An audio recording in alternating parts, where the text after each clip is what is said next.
Sehingga orang mengatakan zaman tu bila orang nak cari satu orang yang amanah, yang boleh percaya, nak simpan dokumen penting yang orang boleh percaya, nak simpan barang amanah kat dia yang orang nak boleh percaya, nak bagi jawatan yang besar kat dia, bila cari satu kawasan ni dia berkata ada seorang je tinggal, cukup bagus punya, semua orang puji dia.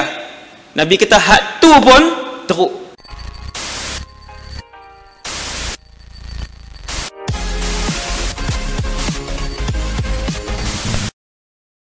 Apa dia ni? Semua berlumba-lumba untuk mohong. Dalam jual beli, berlumba-lumba untuk bohong, dan kadang tak sedar lah. Seolah-olahnya berlumba-lumba untuk bohong dalam menyediakan perkhidmatan. Semua benda. Ni hadis ni. Sampai dikatakan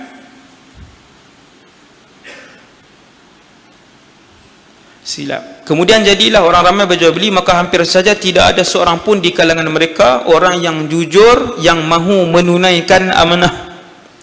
Sampai dikatakan orang bahwasanya di kalangan Bani Fulan, di kampung yang tertentu itu ada seorang yang amat baik memegang amanah, sangat terpercaya, dan orang mengatakan alangkah tekunnya dia bekerja, alangkah indahnya pekerjaannya, alangkah cerdik otaknya. Padahal di dalam hatinya sudah tidak ada lagi keimanan sekalipun hanya seberat biji sawi. Apa dia ni? Macam ni. Akan sampai satu zaman lodak lagi baru bibit. Hadis yang Nabi cerita ni, dia main satu zaman tuan-tuan, waktu tu sama ada zaman tu pada zaman Dajjal. Zaman Dajjal satu, ataupun hadis tersebut berlaku selepas kewafatan Nabi Isa alaihissalam. Contoh, Nabi sebut badiru bil a'mali fitanan ka qita'il lailil muzlim. Adakah? Kita bacakah? Saya tak ingat. Nabi kata berlumba-lumbahlah buat amal ibadah sebelum kamu sampai satu zaman fitnah itu menjadi gelap gelita. Ulama kata zaman tu sampai nak buat ibadah tak boleh, nak semayang tak boleh, punya susah, nak solat, nak sedekah susah. Tiap-tiap inci kehidupan umat Nabi Muhammad zaman tu diikat dan dilingkari dengan fitnah yang sangat tebal. Zaman ni kah? Ni 2018 kah? Belum lagi. Hak-hak Nabi sebut betul-betul hadis tu belum lagi. Sebab kita tadi boleh semayang elok.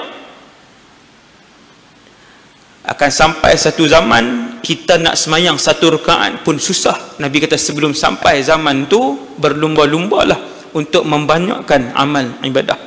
Zaman bila tuan? Waktu Dajjal tu. Waktu Dajjal keluar tu. Itu satu. Ni hadis ni Nabi kata sampai satu zaman kita nak cari orang amanah tak ada. Nak cari orang yang amanah dalam perniagaan dia, dalam urusan dia, dalam kehidupan dia, dia tukang kayu ke, dia tukang apa ke, dia ada jawatan pemerintah ke, apa sahaja jawatan dia, urusan kehidupan umat Muhammad waktu tu, nak cari yang amanah tak ada. Jumpa dalam satu kampung, dia berkata ada seorang. Nabi buat contoh ni, zaman itu kita pergi satu kampung besar ni, dia berkata ada seorang di ujung tu, dia kerja sekian. Dia ni cukup amanahnya. Alangkah tekunnya dia, perangai dia baik, otak dia cerdik, sangat amanah. Siapa-siapa nak pergi berurusan, pergi dengan dia. Nabi kata had orang puji tu, had tu pun teruk juga. Sehingga orang mengatakan zaman tu bila orang nak cari satu orang yang amanah, yang boleh percaya, nak simpan dokumen penting yang orang boleh percaya, nak simpan barang amanah kat dia yang orang nak boleh percaya, nak bagi jawatan yang besar kat dia, bila cari satu kawasan ni dia berkata ada seorang je tinggal, cukup bagus punya, semua orang puji dia. Nabi kata had tu pun teruk. hak orang lain kata bagus tu. Bibit dah. Satu zaman yang amanah dah mula hilang, amanah dah mula meninggalkan umat Islam, amanah itu Allah tarik. Maka orang nampak satu orang kata dia ni bagus, semua lantik dah. Yang tu pun teruk sebenarnya. Subhanallah. Bibit dia, ulama sebut tuan, bibit dia Allah tunjuk dah, dia punya gambaran awal hak nak berlaku ni. Hak ni kemuncak tuan. Ni kita dah baca hadis akhir zaman ni, yang ni kemuncak kepada peristiwa dan suasana itu. Kemuncak dia macam tu. La bibit dia. Hak saya ulang tak salah ni yang saya sebut tu. Orang duk kata kawan tu bagus, pakat nak angkat dia. Nabi kita hak depa angkat tu pun teruk sebenarnya. Subhanallah. Sebiji. Betul. Tengok Nabi kata, orang pun tunjuk kat dia. Orang pakat kata, satu kampung kata, alangkah tekunnya dia bekerja, alangkah indahnya pekerjaannya. Amanah. Alangkah cerdik otaknya, macam-macam. Orang puji dia. Nabi kata padahal hatinya sudah tidak ada lagi keimanan sekalipun hanya seberat biji sawi. Hak puji tu, dia tu pun teruk. Semua benda-benda ni tuan-tuan, para ulama kata hak yang simple, yang mini punya Allah tunjuk. Tuan-tuan tunjuk kan. Kalau kita tak sempat zaman tu, dan beruntunglah orang yang tak sempat pada zaman ini. Bukan kata seronok tuan, ni duk zaman ni, siapa yang sempat pada zaman kemuncak hak ni adalah orang-orang yang mencabar kehidupan mereka untuk menjaga iman mereka. Sampai kena buat lari iman tu untuk diselamatkan daripada satu tempat ke suatu tempat. Saat kita tengok hadis yang ke-14, kena buat lari iman tu zaman tu lah. Lalu Hudzaifah berkata, maka sesungguhnya telah sampai waktunya saya pun sudah tidak memperdulikan siapakah di antara kamu semua yang saya hendak bermubaya'ah, berjual beli.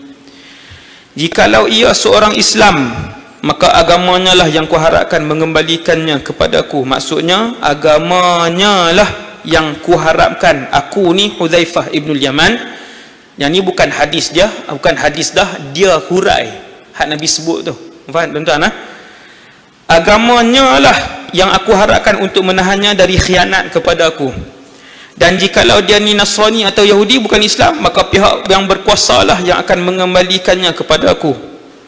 Maksudnya jika dia seorang Nasrani atau Yahudi, bukan Islam, maka orang yang memegang kekuasaan, pemerintah lah yang dapat membantu aku. Hudzaifah kata, yang aku harap nak bagi balik barang aku yang dia curi, utang aku hak dia tak mau bayar. Kalau dia Islam, aku harap agama dia lah yang membuatkan dia bagi balik hak aku ketika zaman hilang amanah itu.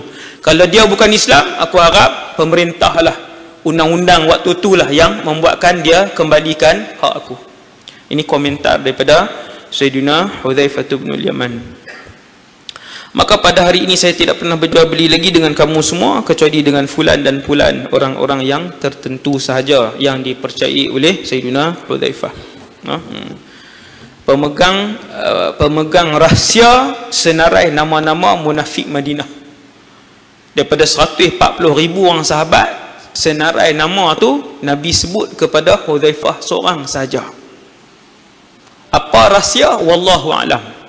Tapi ulama gelar Sayyidina Hudzaifah ni pemegang rahsia Rasulullah. Hudzaifah ibnul Yaman.